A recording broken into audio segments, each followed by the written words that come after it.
turn you on, and you're coming in. There you go.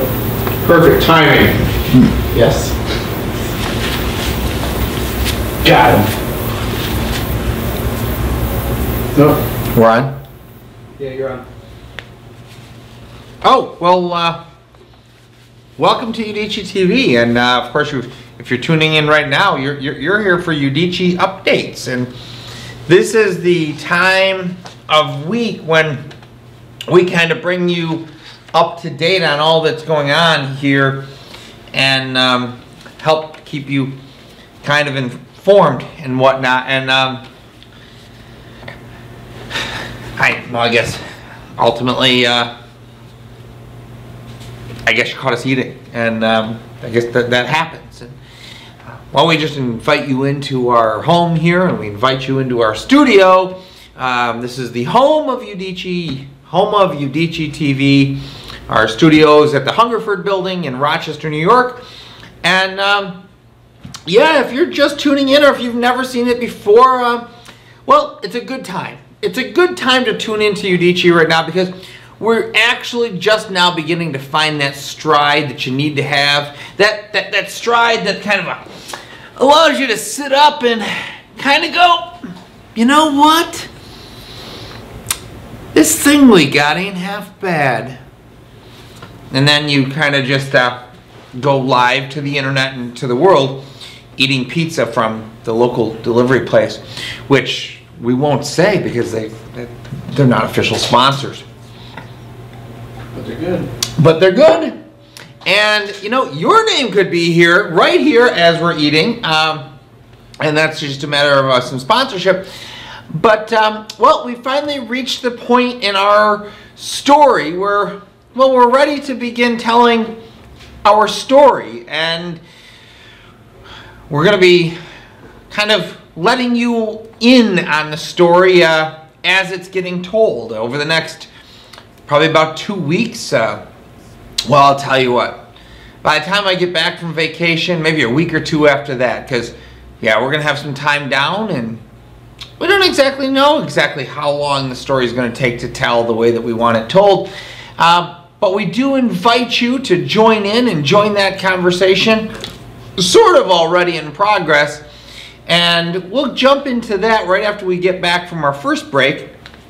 And tonight we're also going to be talking about true wealth, and really what it means to have true wealth, and what we're doing in Rochester, New York, where we're going to host a social conversation to try to find words that we all can support collectively and appreciate individually, so that we can lift one another up. So we kind of want to see, what does it mean to have true wealth?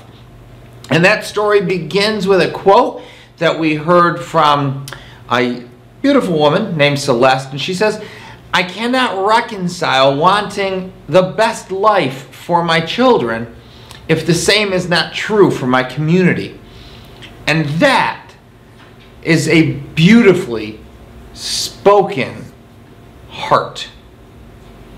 That you would actually want the best for others, because that is what you want for your own children. And we could actually have wealth without that kind of heart. To be sure, I would have never said that. I just, that is the beauty that I would like to find in this life. So we'll be talking a little bit about that tonight. Actually, we'll be talking about that quite a bit throughout the night. And we may end tonight's episodes earlier in the night. We may just decide to cut loose because we're coming into summer hours. And we've got First Friday tomorrow. We get to pick some stuff up there. Tomorrow, our First Friday is called Do Nothing. Inspired by this Sarah Marshall, or forgetting Sarah Marshall, finding Sarah Marshall. Something Sarah Marshall. It's the do nothing scene, and tomorrow night we're actually going to continue the planning that we're going to be talking about tonight. So, well, I'll tell you what, we'll be right back after these absolutely silent messages. And doo-doo.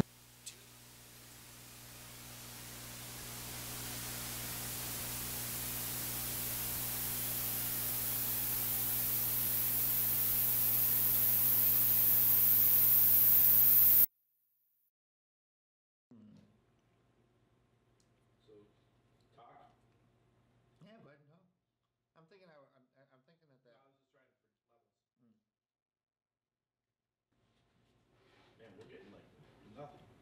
What's that? I'm curious how much it'll pick up. I'm just curious what it sounds like. Because it's way down. I can see it every once in a while. But I can also be switching.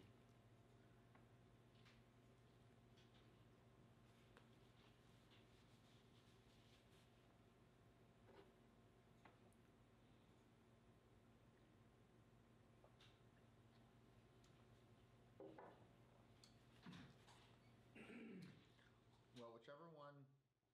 I'm not sure which is which, but.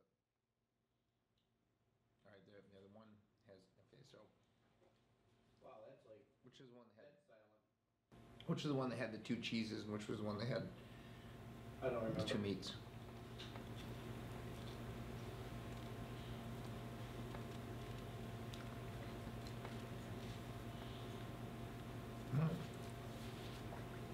The 2 meat one is dripping.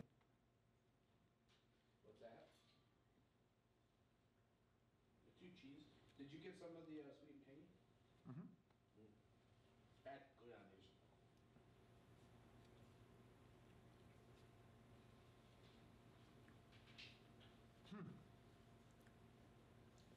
It almost tastes like there's sweet and tangy in the stromboli or something.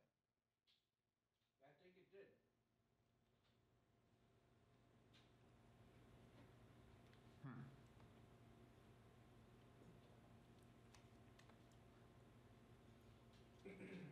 Just tell me when you want to come back.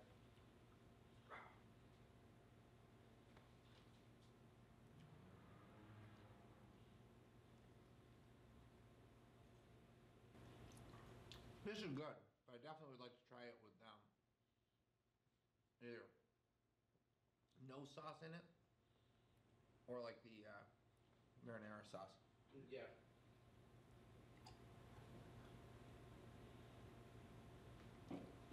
Definitely good.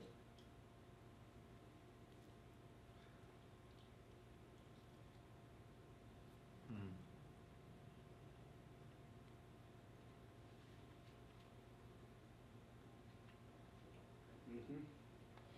Hey, we have, What's that? I was gonna say, hey, we have one viewer. Oh yeah, me. Yeah, that's interesting. I like the sweet and sour or the tangy there. But I like it better with the marinara. Like it adds like a whole sweet side to the marinara that you would not normally have, or a tangy side. Mm-hmm. Hmm. Yeah, that's interesting. Yeah. So yeah, I think I'd rather like go marinara in and add the tangy on the side. Okay. Come back. Sure. All right, audio's back up. Audio is back up. Welcome. So welcome back. And if you're really not familiar with Udicci, hopefully in a couple weeks you will be. We'll get it kind of narrowed down as quickly as we can. And we'll tell you that our goal is to get this into about a 15-minute presentation. I know that sounds like 15 minutes. That's like forever. That's like 5 normal YouTube videos, or, boy, I don't know, what is that, like 120 vines, right? I mean, can you imagine having to watch 120 vines? I don't know. So yeah, we're gonna try to actually get the story down, and maybe we should actually get it to the goal where we have it down to like 10 vines. I don't know. We'll go from there. If you're not familiar with what a vine is, it's a thing. So tonight, where are we starting tonight? A little kind of conversation around some. Oh, where's my? There it is. There it is. I'm just going in here. Reading a book. It's called The Pedagogy of the Oppressed. If you've watched the show, you've heard me talk about that because I'm going through it very, very slowly. It's really a very well thought and presented book, but because of translation, sometimes you can tell that you got to go back and think through it. And it's not one of those things that you want to skim through quickly, because it has very real impact. And the purpose behind the book is actually to try to really help individuals see oppression, either in their own life where they're being oppressed, or where they are oppressing others. And it kind of shows to the fact that if the oppressor simply breaks free from what the oppressor is offering, that very often the oppressed feel that what it was they were being given is then true freedom, when in fact it's really just it's an expression of the oppressor itself. So then both people end up in oppression. Anyways, you have to read the book to really get it, and we're not here to go through that whole book, but there was one thing last night that really hit me, and it's something that we seem to be coming back to time and time again. And the author said, Paulo Freire, I'm not sure how to say the author, but it says, to say one thing and do another, to take one's own word lightly, cannot inspire trust. It seems very basic, right? If I say something and then I don't do it, you really can't trust me. But if I say something and do it, well then you can trust me. At least to do as I understand the words that I say. Does that make sense? Right? Because I may have a different understanding of the words that I'm speaking. I mean, the community in which I grew up, the environment around me shapes our understanding of language, right? Different languages have different names for their surroundings. And the people who live in those communities would use those same naming conventions. So there may be a differing understanding of a word in and of itself. But if I do what I say I'm going to do, well, then there is reason to trust. And if it doesn't result in the way that you thought it might result, or I may have thought that it would result, then there's reason for dialogue. There's reason to talk about why it didn't happen as we intended. The book goes on to talk about how the word itself, the very word, each word actually has two dynamics to it. It has two components. One, a word is made up of two constructs, is kind of what the book teaches. And one is the reflective nature of the word, and the other is the actionable aspect of the word.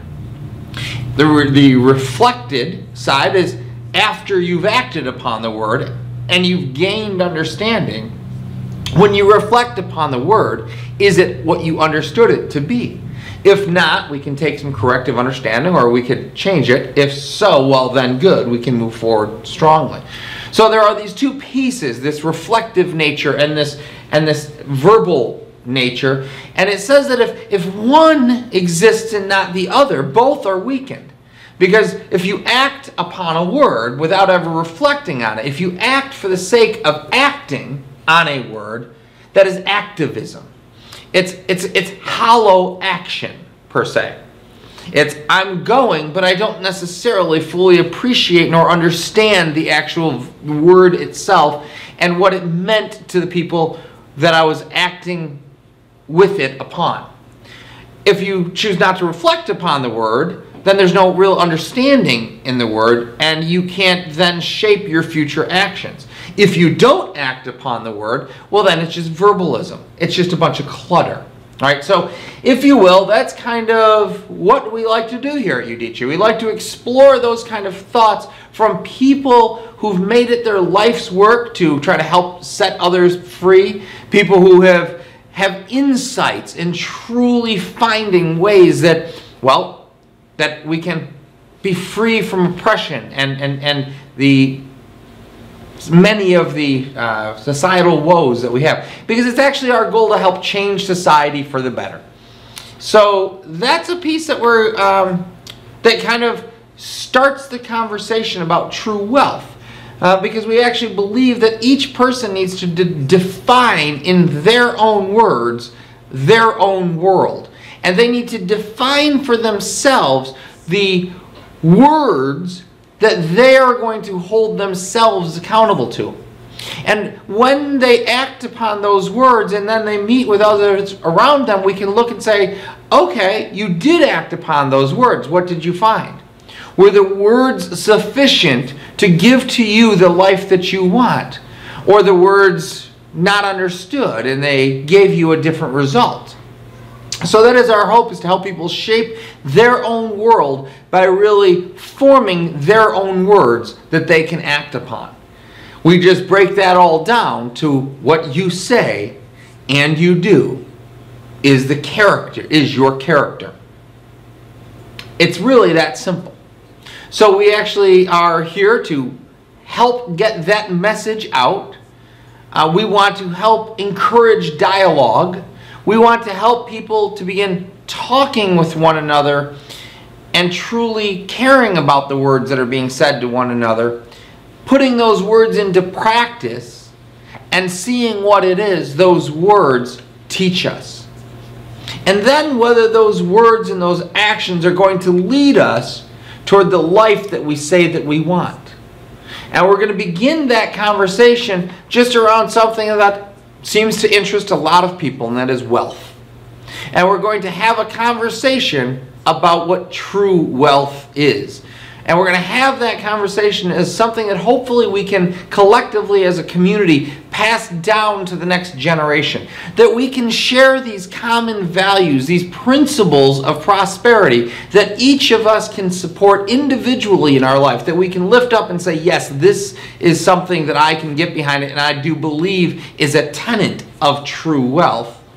And we're going to do this as a community and see what kind of hope can be bred out of, or what kind of hope can be cultivated or harvested when people come together sharing words, sharing their lives for the purpose of defining true wealth and then learning to take action to make that true wealth a reality in their community.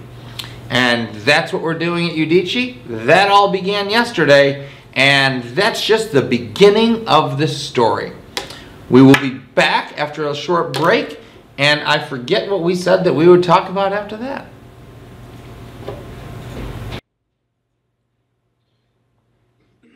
So now it is pretty much confirmed. Julio's on the boat. Is he? On like 45 minutes ago. I'm a little bit annoyed that there's not even a text. That's disrespectful. It is. It's very disrespectful. I don't like that.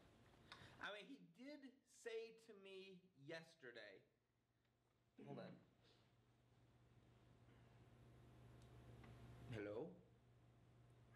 Hi. Honey, it's Thursday night. Why aren't you watching?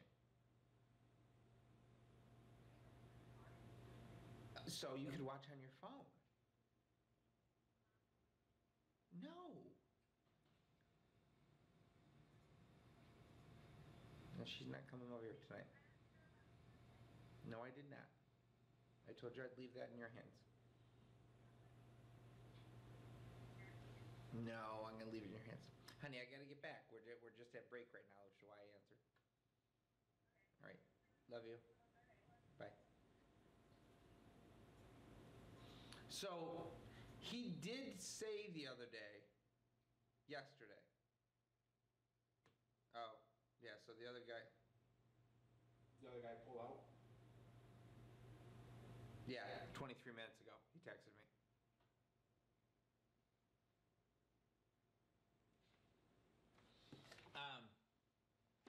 So okay, so we will do this alone. yeah. Screw the rest of the people. It's gonna work.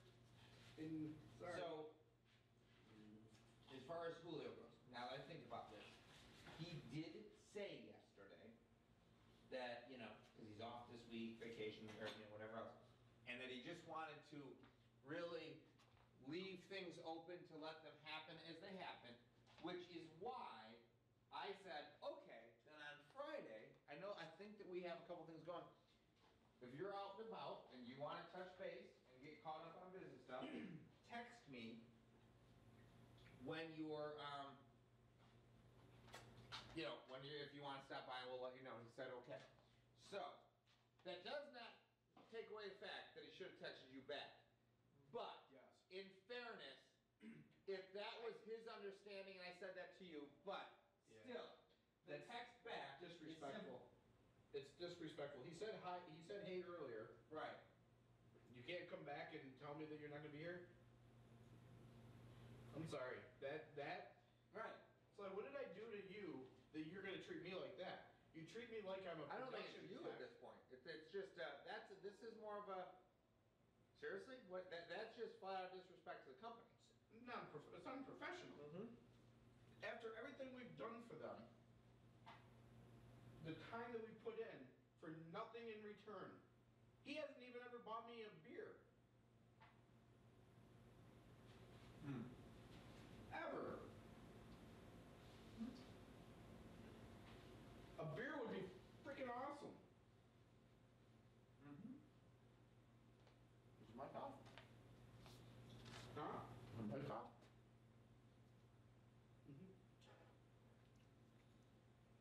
Yeah, we're picking. But you can't hear what we're saying.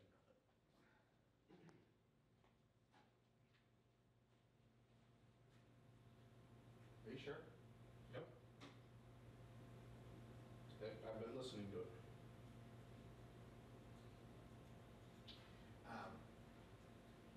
Well, take that. Yeah, I wouldn't have said that stuff Take so that and then add to it that like he didn't do that that post. press release. So, Yeah.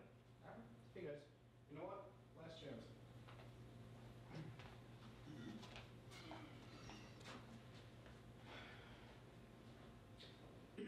That's that whole that relates to the whole thing that the way he talks to me on the phone when he calls me and stuff like that. I mean, it's disrespectful. It's like I'm some peon just hitching a ride with you. I mean, there's a reason we're business partners. I'm sorry if that's what you're saying. Well, I don't. And I hear you, but I just don't think it's that. I think it's actually. I'm starting to feel emotions. I mean, it's come on, let's face it. In the grand scheme of things, it's less than nothing. Yeah. Okay. If it has something that's minimal. Well, I think that's what he uses. Relationships to better his things to heal, and that's all it's about. Right. That's right. But He just knows how to hustle his way in. yeah, and again, I don't think that that's necessarily a bad thing. It's not a horrible thing. It's just that It's shady. Yeah, they definitely comes across as shit. And then he treats me without, just come on, man. 30 seconds. No. Right. Nope, we're off tonight. Nope, I'm on the boat. But I mean, And Matt. unprofessional. 6:55. All right. Well. You're up. You're on. We are on, and we were just notified that our guest for 7 o'clock could not make it. So we may just decide to call it an early night here at Udicci, and I don't know. We'll let you know in a couple minutes. But hey, tune in tomorrow night, and we will be doing some Udicci plans, Udicci kind of stuff, and yeah, you get to hear some behind the scenes of basically, well, I guess what we're saying here is a lot of what we've been doing has been in preparation for this year. We couldn't have told you 5 years ago that it was going to take 5 years. But it's simply saying that we know now that we're here that it's been preparation to get us here. And so with that, we're at a time when there just needs to be a change. And it seems that we've arrived at this time at the right time. Because it's obvious that in our world right now there needs to be a lot of change. There's a lot of economic turbulence. There's a lot of division. But there's a lot of hope too. There's very good reason to hope, and that's going to be what it is that we're going to be talking about. We started doing all of this promotion to support the community development efforts that we're doing with Lexington Federal Credit Union here in Rochester. Another reason that we do this is because we're sort of a reality TV and a reality business, if you will, and we wanted to somehow bring to the world a reality small business and what that looked like. And no, we've never gone out and trying to get big budget dollars because we wanted to bootstrap this. We wanted to see how far that something like this could really get going with just the perseverance, your God-given talents, those things that you've been taught over the years, and applying them and seeing how far they go, and to really test those beliefs that you have, which is kind of getting back to those words that I was just talking about. So we're going to be doing a lot more of our reality business. We're going to be sharing a lot more of the insides of the business. And as we go through our Udicci Presents Udicci platform, you'll actually get some ideas on how we're going to be doing some market valuations, and we'll be doing things like, comparisons to others that have gone to IPO into the the Twitters of the world, the Facebooks, and the valuations that we have there. Because basically right now we're lining up to go for our first round of angel funding. That angel funding, we're hope to kind of position us for that in 6 months we actually want to do a social IPO. And thanks to the Jobs Act passed by President Obama, and that what is called Regulation A+, now allows that to actually exist right on the internet. And we've always wanted to be a socially owned, or a social owned corporation, if you will, and we believe that that is now possible. So we're going to actually talk through the steps of taking $350,000 and making it worth $12.5 million. And then from $12.5 million, we're going to show how to turn that into a $400 million a year profit. Not per year, but that's how we're going to get to there. And we'll be presenting that business plan, which is our investor plan. But to introduce to our investor, we also have to introduce ourselves to our audiences. And the audiences that we're going to be talking to is you, the individual. And we're going to be looking at the individual through the eyes of the community. When we're done with this, this should be a full 15-minute presentation that will be fully available on our system, where people can walk through, see different plans, compare it to other things that are going on in the marketplace. We'll provide all of the perspectives.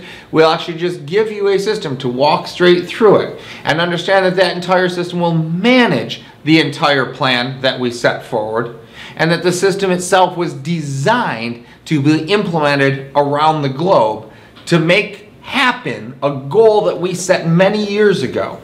And that goal was to raise $2 billion to help end child sexual slavery. We believe it is an evil, and we believe that we can begin fighting it by alleviating poverty. And that story began many years ago. But right now, Udicci's presenting, or getting ready to present that story to the world. And we'll continue to do so tomorrow night during First Friday's Do Nothing event. And we're out.